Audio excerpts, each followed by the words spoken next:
Bagaimana sel lemak di-unlock? Masalah sebenar bukan kerana lemak tidak mahu hilang, tetapi kerana lemak itu tidak boleh diakses. Dalam obesiti, sel lemak menjadi tidak responsif. Ia tidak mengenali signal, tidak bertindak balas dan tidak boleh digunakan sebagai tenaga. Walaupun badan memerlukan tenaga, lemak tetap tidak dilepaskan. Inilah sebabnya ramai yang gagal walaupun sudah mencuba pelbagai cara. Untuk membolehkan perubahan berlaku, sistem ini perlu diperbetulkan. Lemak perlu diaktifkan, digerakkan dan digunakan. Apabila ketiga-tiga proses ini kembali berjalan, barulah tubuh boleh menggunakan lemak sebagai tenaga. Di sinilah peranan peptida menjadi sangat penting. Ia membantu mengembalikan signal dalam badan, mengaktifkan semula cascade dan membolehkan sistem kembali berfungsi.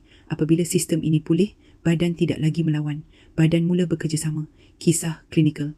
Dalam praktik klinikal, kita melihat perkara ini berulang kali. Pesakit datang dengan pelbagai cerita, tetapi puncanya hampir sama. Ada yang makan sedikit tetapi berat semakin naik. Ada yang tidak makan tetapi sentiasa letih. Ada yang mempunyai lemak degil di bahagian tertentu yang tidak berubah walaupun sudah mencuba pelbagai cara. Ada juga yang menyalahkan diri sendiri kerana merasakan mereka malas. Tetapi apabila kita melihat dengan lebih mendalam, kita akan sedar bahawa ini bukan masalah disiplin. Ini adalah masalah sistem. Apabila sistem diperbetulkan, perubahan mula berlaku. Tenaga kembali, badan menjadi lebih ringan dan pesakit mula merasakan perubahan yang sebelum ini mustahil.